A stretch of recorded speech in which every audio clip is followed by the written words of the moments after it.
Hello, I'm Brad. And I'm Jason.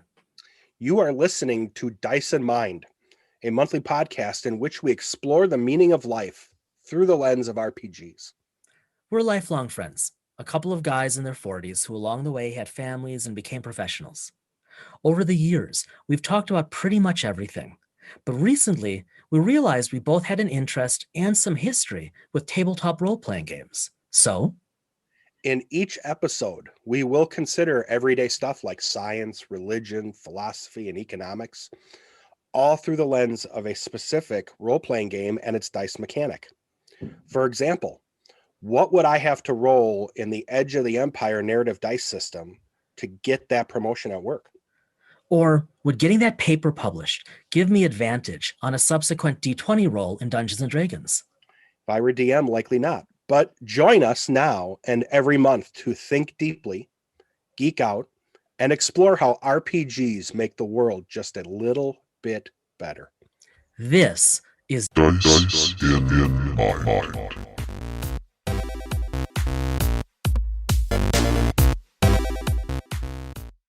Today, we have a special treat. Instead of Jason and I doing our traditional back and forth organic discussion about gaming, sci-fi, tech, theology related, economics related to them, we're switching gears. And I'm actually hosting this week Jason and his colleague Aaron, who wrote an article that actually was published to StarTrek.com. It is called Leadership from the Ready Room. Gentlemen, if I'm correct, nod. Yep. Okay. So I was aware that Jason was writing this with a colleague. In my role, I've been in leadership roles in one form or another for quite a while. So I was eagerly anticipating reading this. And when I did, I was fascinated by the angle in which they took it. And I'll let them speak to that. It's not my article and I don't have that experience. Both of them teach, Jason teaches, Aaron also teaches.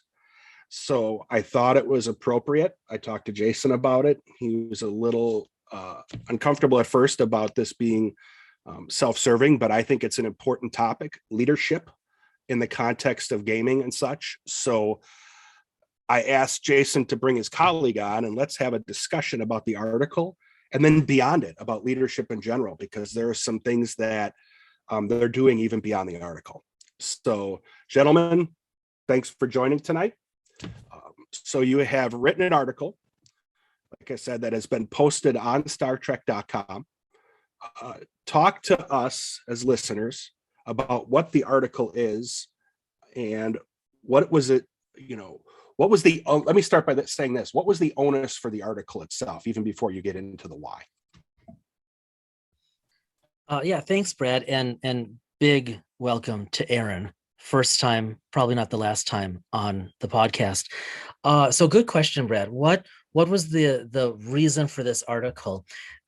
Aaron and I could probably talk about that for an unnecessarily long span of time. The brief summary is both of us for some time have used Star Trek clips, just grab them off of YouTube or whatever in our teaching.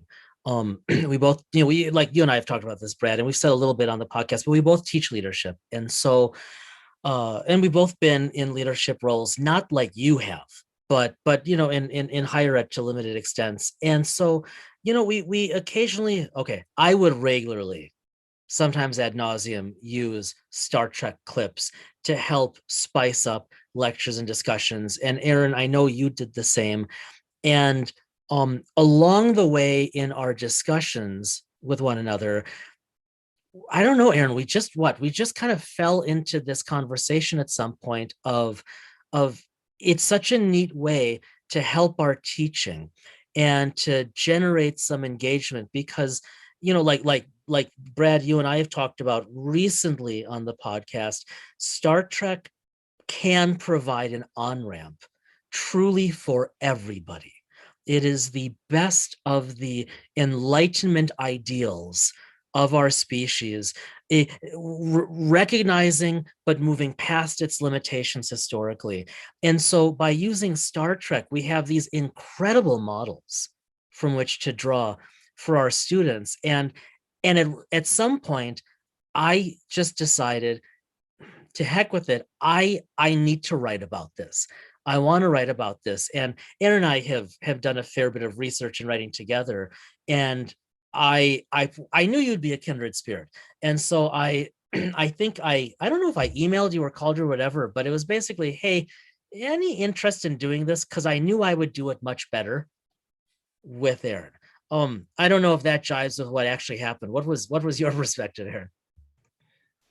No, I think that's pretty accurate, Jason. And first of all, I just want to thank Brad for hosting and Jason for having me on here on the podcast. This is pretty exciting.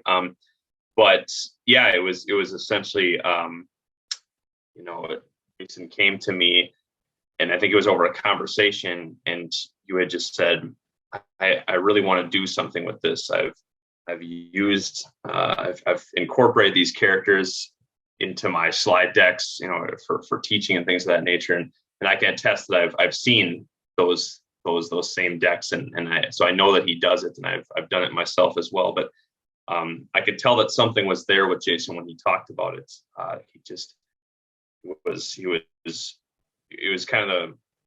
He was more excited than I think I've seen him about a lot of things. And so I was just fortunate when he told me the idea. I think what I essentially helped do was, one, with my big passion for Star Trek as well.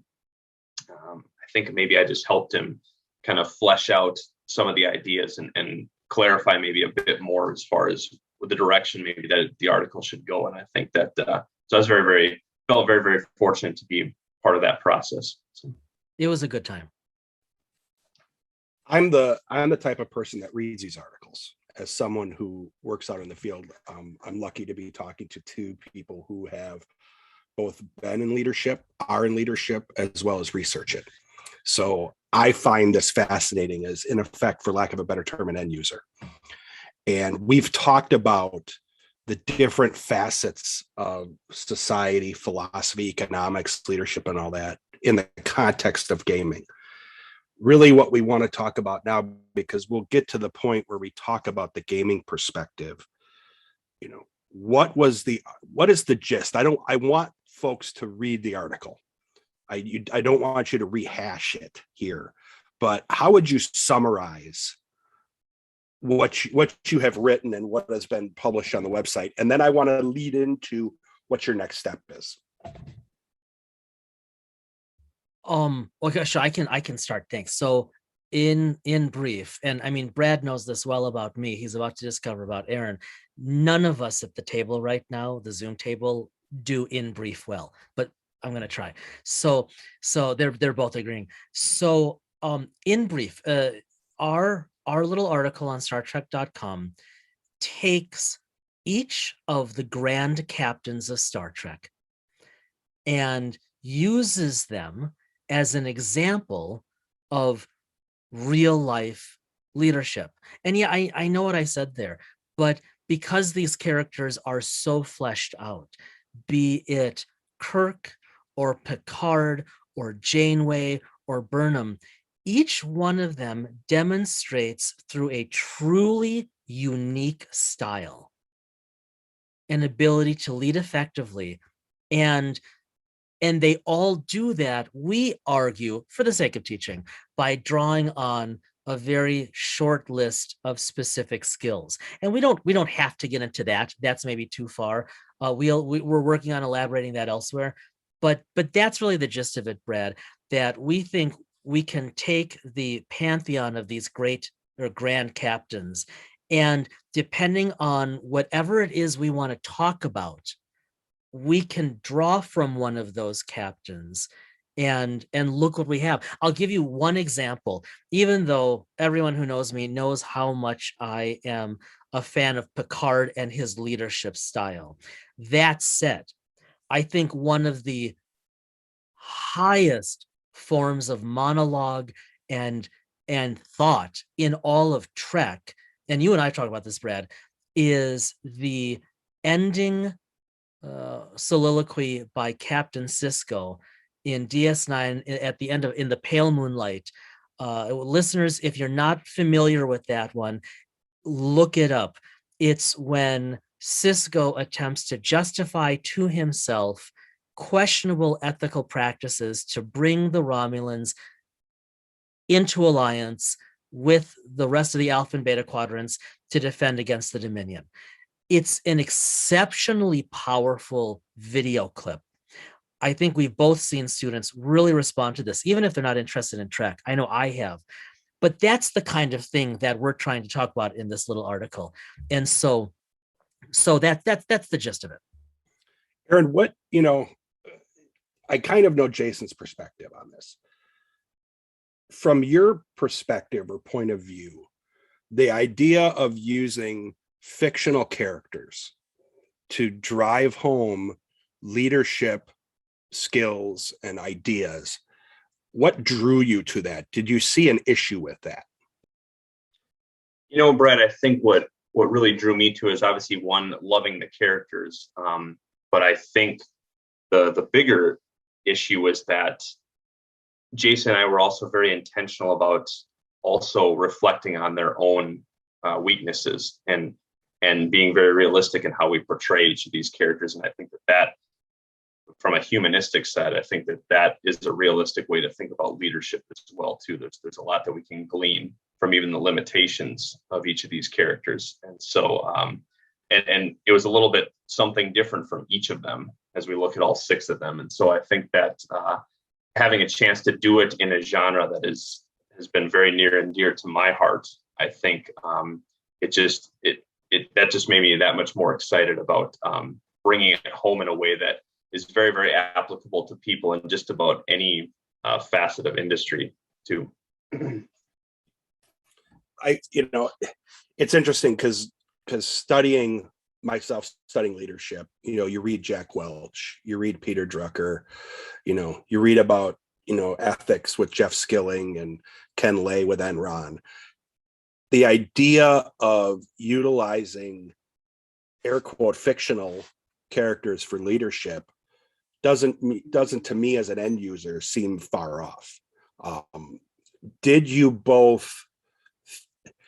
the idea cross your mind that you might encounter some resistance to this idea of utilizing fictional characters as you're writing this? And then once you answer that, then I want to, as you've kind of alluded to it, there's a next step along with this that I want to talk about. Yeah, it's funny that you mentioned resistance because and not just from the Borg standpoint, but we actually encountered a decent amount of that. And I think as we were trying to find a fit for this article, as it was really getting fleshed out and coming together, and we thought truly that we had something good and worthwhile that I think could be, people would be interested, and we hoped anyway. But as we were looking for possibly like scholarly journals to take it to, that's where we were running into a bit of a roadblock. And even though we could see, and I thought we were doing a pretty good job of connecting the dots for these potential publishers in these articles, sometimes finding the fit in that area can be a little bit difficult. And Jason, I don't know if you want to expand on that a little bit. Yeah, I would just really, really briefly on a point that Aaron, you and I have talked a lot about around this article.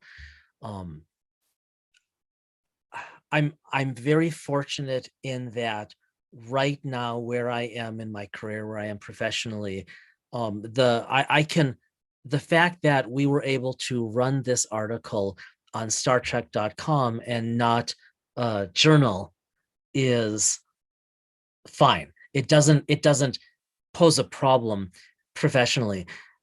The flip side of that is I couldn't be more thrilled that it went to the site, because I think all 3 of us feel strongly about how these conversations and these topics are really, really important in general public communication, in general, just thoughtful audiences. And right, Brad, I mean, that's one of the reasons we even have this podcast, because we think there's something interesting to talk about and that other people want to talk about it, but aren't. And I think for Aaron and me, being able to share what we honestly assume people are doing elsewhere and put our little spin on it is just, it just feels kind of invaluable, at least I think from this perspective of the back end of having written it. I think, for me, obviously, and for many of us as leaders, we don't necessarily go down the academic journal side of things. And there's obviously validity in doing that. You both know that. Putting it out in effect on Star Trek side in the mainstream, I found fascinating. And it allowed, I think, a lot of exposure that it probably wouldn't have before. That being said, this is really the tip of the iceberg in some ways for you both, because there are other things that you are working on in conjunction or now post-publish of this article. Talk to me a bit about some of the writing that you both are doing now past that article. Well, I think what you're more than likely alluding to here, Brad, is so this, I guess, and this is kind of another main brainchild of Jason, but I think together we kind of help bring it to fruition. But this article, because we were able to bring it to the medium of Star Trek and get that kind of exposure and being very jazzed and excited about that, it kind of, I think it inspired Jason for sure to kind of take the plunge even more so and say, I think I want to do more with this. There's something here. There's something tangible with this.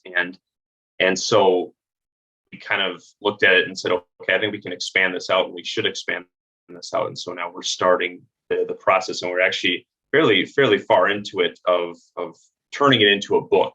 I think maybe Jason, you should keep going here and expand on what that means and kind of how it's being organized a bit. Yeah, I think that's exactly right. I think the notion of the book had been percolating for a while. And when Aaron said, yeah, he'd be on board with writing the article, I thought, okay, great, let's do this. Let's just test the waters. Let's get it out of our systems. And even before the article was technically picked up by Star Trek, I think, because I remember the conversation, I think I said to Aaron, I'm like, so I'm going to start writing the book. And Aaron's like, I thought we were going to wait to see if anyone cared about the article. And I was like, yeah, I care. I have to write this and I want to write it together. And we know we can do this. And so we did. So we spent 6 months writing, and I think almost exactly writing and revising the first full draft of the book. And it goes far beyond, as you can imagine, this little article. And we are actively shopping it around to potential publishers, which is an entirely new, very honestly, entirely new process for us. But one way or another, we are hoping to get this thing published in the coming, or at least picked up in the coming year or so. So, if anyone out there knows a really fun editor who wants to work with us, we are very, very open. Hopefully we'll have some bites, but everything we've heard is that it's just a slow process. But one way or another, we are going to get this book published because it was so fun. I mean, I don't know what Aaron might disagree. Well, I'm going to ask you in a sec, Aaron. I had a blast writing. I've been missing it all summer. I'm hoping someone picks it up just so that we can get back to writing it, because there's so much work to be done. But I truly think it will be honestly useful across a range of leadership arenas. Aaron? Well, and as we pointed out too, Jason, I think that we discovered too that there isn't a whole lot out there in that pertains to leadership through the lens of Star Trek. I mean, I think we found maybe 2 titles that, and one has been out there for quite some time and maybe not that well known, but, and so I think that the environment is pretty ripe to have maybe a fresh take on this and a slightly different take. And I agree with you too. As I said before, I've been fortunate enough to work with you on a few different projects, and particularly when we were in the thralls of big time writing of the chapters, a week by week basis. Not saying that you're not a motivated guy, but I just the enthusiasm that you brought to everything as far as how you go through each section, each chapter. I could really tell that this had you firing on all cylinders, so that was very contagious to be around too, because it helped me. Whether I was editing a piece that you would just put through, or I wanted to add a different section. I think that it really just helped us with our collective juices kind of bounce off each other, and I think it turned into something pretty neat. So I think, like you said, Jason, none of us are brief. So I just have a couple other questions. So I'm lucky with your experience working in the academic realm that I do more research, self-paced within academic journals on leadership. I've been reading a lot lately about compassionate leadership, something that has been, I believe, lacking. Story for another day. Do you both believe that what you're talking about in the article and what ultimately you're going to be publishing in a book fills a gap in the discussion or in the research and arena of leadership? How, do you think you're overlapping something, or do you think you're kind of helping to open up a new type of realm? I know it's a really broad question, Jens. I'm sorry. I think that maybe it does a little bit of both, because I think that there's been plenty of literature, plenty of research, Brad, that you allude to, as far as I think what you're hitting at is what defines being a competent, compassionate leader. How does that truly get fleshed out? And I think what Jason and I have keyed in on through the lens of these grand captains is these main attributes that we believe that leaders should possess, not even in only today's day and age, but we're hoping, centuries and far into the future as well too. And maybe Jason, maybe you want to touch on a bit as far as what those attributes are and kind of how that. Yeah, this is in the article, listeners, and we'll obviously link it in our show notes. The fundamental attributes that Aaron and I have kind of honed over the past few years through both our own experience, through our reading, through our research, through just teaching this stuff, trying to make sense of it. Because let's be honest, some of the stuff out there on leadership is great and more of it isn't. And making it applied in a real world way, I think, is damn near impossible. And yet these books sell. Why do they sell? In part because people are searching. They're searching for the tools. So our argument, both in the article and then really fleshed out in the book, is communication, patience, and relationship. And it's funny, Brad, you talk about compassionate leadership, because I think that's a beautiful way to put it. That is what Star Trek is about from a leadership angle, isn't it? That we can have wickedly intelligent people. And that's important, by the way, because all the grand captains are acknowledged in canon as being ridiculously intelligent. Even, and this is for Aaron, because he is such an aficionado, even Kirk, when he wasn't trying to be amorous with someone who may or may not have been human, was still acknowledged as being ridiculously intelligent and simultaneously exceptionally ethical and legitimately compassionate. And we see that thread through all the grand captains. And so communication, patience, relationship, we argue that these are the fundamental attributes that anyone can learn to effectively lead. And we like using Star Trek because we have this suite of grand captains who demonstrate how to do it. And like Aaron said, sometimes how not to do it. Star Trek's always been good about that. I think, one more question and then we'll wrap up. But I think this idea of what you're talking about, compassionate leadership, I would argue in the context of our podcast, dungeon masters are leaders, game masters are leaders. So what you're talking about here doesn't even necessarily have to apply to me, although I find it fascinating as a consumer of this information. And you hit it on the head. There's good information, and then there's information that just really shouldn't be published out there. And it's hard for those of us I'm in technology leadership, but wherever you are, I find it a fascinating article. And I'm not saying that because I know Jason. I'm saying that because he teaches leadership. I work in leadership, and it kind of really for the first time, I think, kind of we've crossed paths in a way professionally that we really hadn't before. As Aaron would caution, never cross the streams. Yes. One final question for both of you. Was there something that you had as a preconceived notion, positive or negative, something you didn't believe or something you did believe, that was really either reinforced or debunked as you were writing this? Did you have an aha moment, shall I say, for someone more simplistic? Boy, that is a good question. I think for me, Brad, I think my aha moment was that, as much entertainment as I've always found in Star Trek, and as much as I love the difference, just the different genres of each type of each captain, each series, I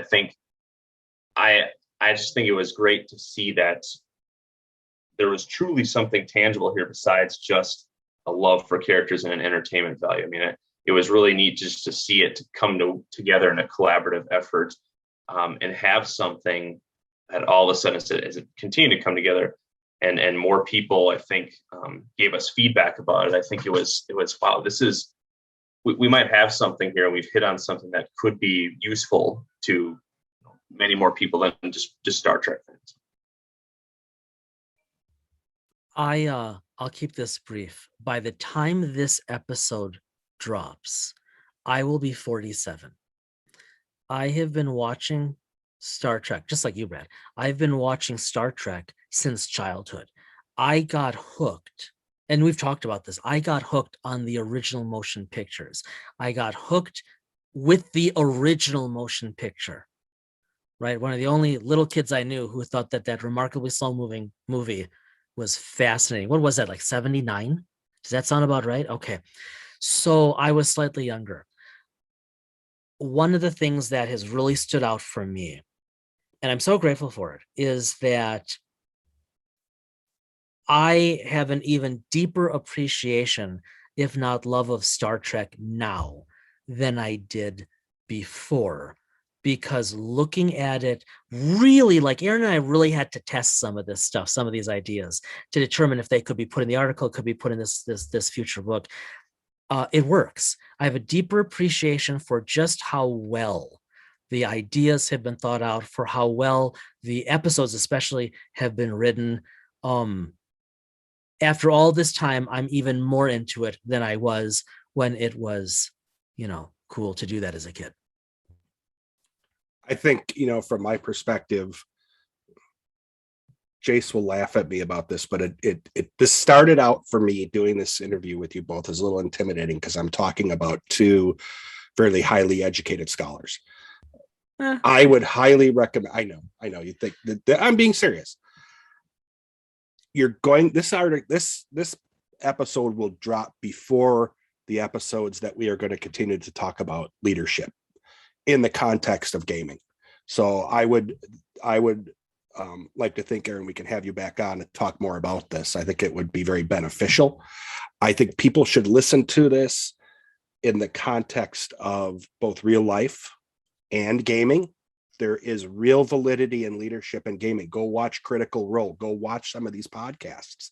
They are leaders, Matt Colville and such. So listen to this podcast, read the article. I'm saying it so that those two don't say it and feel like they're being self-serving.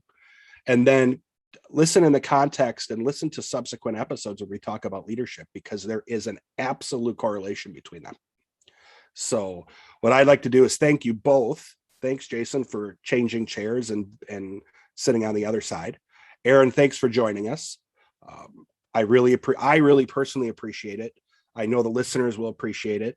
And for all of you listeners, we will talk to you soon.